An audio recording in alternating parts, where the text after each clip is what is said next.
Assalamualaikum warahmatullahi wabarakatuh. Salam semangat bermanfaat. Saya Agus Solihin dari SCB Consulting. Saya bukan trainer, saya bukan motivator. Saya tidak mengajak Anda untuk membangun motivasi. Saya mengajak Anda untuk membangun budaya di dalam keluarga. Karena itu maka dalam saat ke depan kita akan sama-sama berbicara tentang bagaimana seharusnya kita di dalam keluarga bisa membangun budaya.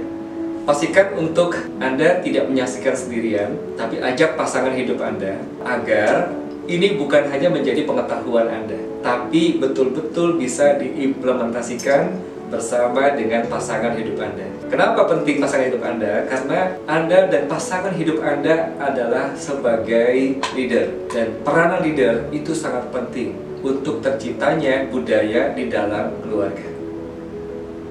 Untuk itu kami menyediakan 5 video series SCB's Video Series for Family.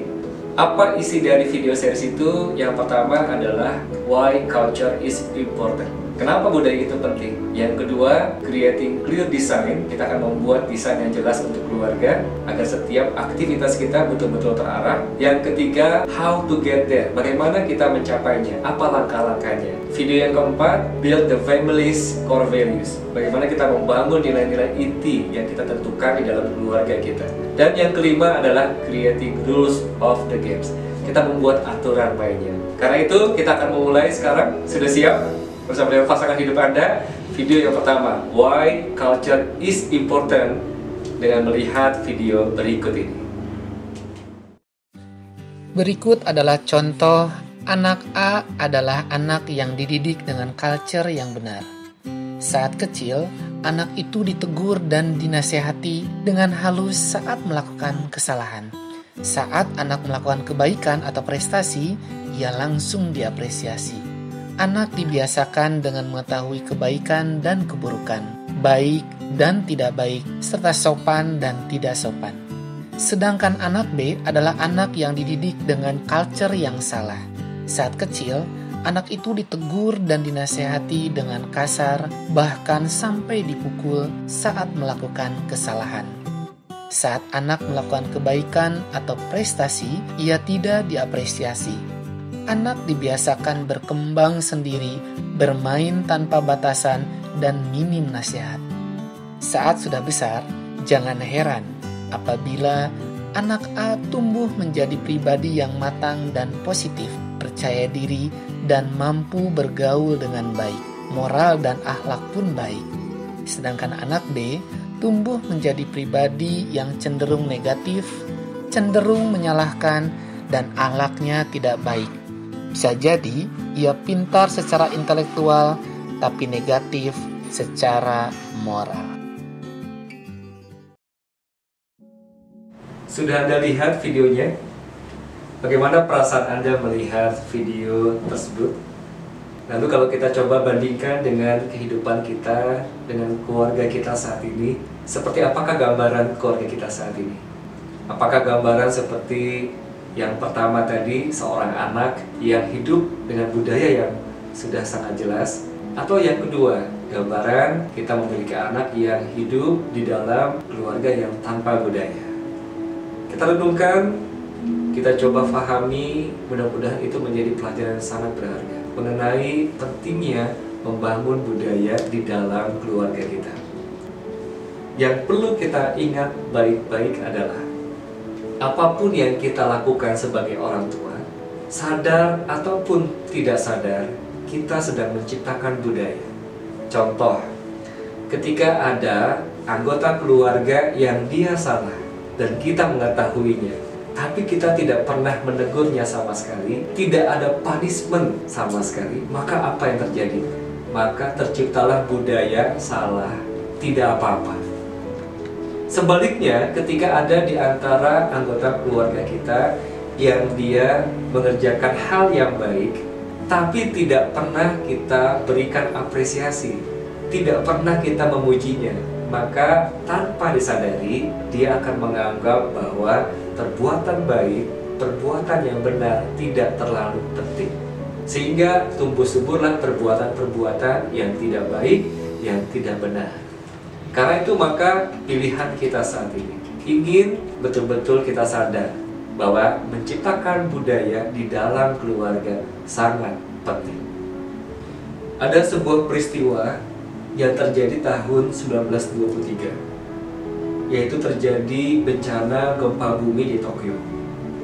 Seluruh bangunan hancur, seluruh gedung hancur, tapi ada satu bangunan yang masih bertahan.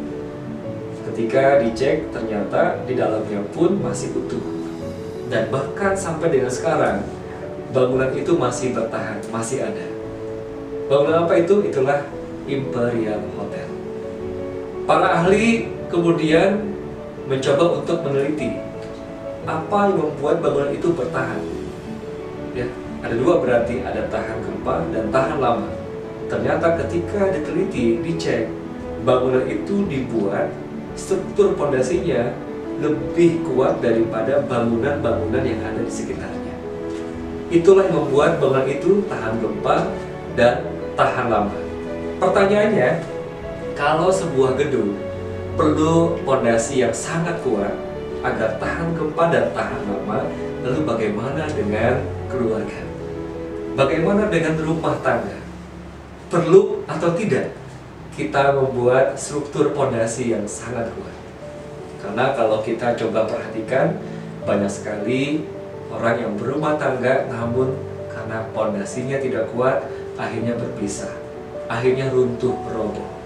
Karena itu maka perlu untuk apa? Membangun pondasi yang kuat di dalam keluarga, di dalam rumah tangga. Apa pondasi yang kuat itu di dalam rumah tangga? Itulah yang dinamakan culture. Itulah yang dinamakan budaya. Karena itu maka kalau Anda ingin keluarga Anda, rumah Anda kokoh, tahan gempa, tahan lama, artinya terus langgeng, maka bangunannya harus punya pondasi yang kuat. Bangunlah budaya agar kuat. Pertanyaannya, siapakah yang paling menentukan dalam keberhasilan membangun budaya di dalam keluarga? Jawabannya adalah leader, yaitu orang tua. Ada satu penelitian tentang bagaimana peran leader terhadap kemajuan organisasi. Dan ternyata hasilnya adalah seorang leader yang hebat, walaupun tanpa budaya, dia bisa membuat organisasinya menjadi hebat. Tapi ternyata sifatnya short term. Ketika si leader itu sudah tidak ada lagi, maka organisasi itu menjadi runtuh, roboh lagi, tidak maju lagi. Lalu pertanyaannya, bagaimana dengan kita dalam keluarga? Kalau kita sebagai leader di keluarga, kita hebat, kemudian kita tidak menciptakan budaya, kita bisa membuat keluarga kita jadi hebat. Tapi pertanyaannya, bagaimana setelah nanti kita tiada? Setelah kita meninggal dunia, apakah keluarga kita akan terus hebat? Karena itu maka kalau ingin terus hebat, maka kita ciptakan budaya. Supaya apa? Supaya hebatnya sustain. Dan bicara tentang budaya, bicara tentang sesuatu yang bisa diwariskan. Pertanyaan besarnya sekarang, apakah budaya yang ada dalam keluarga kita saat ini sudah betul-betul layak kita wariskan, kita regenerasikan? Kalau belum, kalau perlu kita perbaiki, maka saatnya kita memperbaiki. Bersama-sama komitmen dengan pasangan hidup kita. Saya mengajak Anda bersama dengan pasangan hidup Anda, ikuti ucapan saya. Ayo sama-sama. Kami berniat, kami berkomitmen akan membangun budaya yang positif dalam keluarga kami. Minta kepada Tuhan untuk supaya diberikan petunjuk. Ini video yang pertama yang bisa saya sharing. Kita akan ketemu lagi nanti di video berikutnya tentang bagaimana caranya untuk membangun budaya yang positif di dalam keluarga kita. Demikian, semoga Anda bisa melakukannya dengan baik bersama dengan pasangan hidup Anda. Sampai jumpa lagi di video berikutnya. Salam semangat bermanfaat.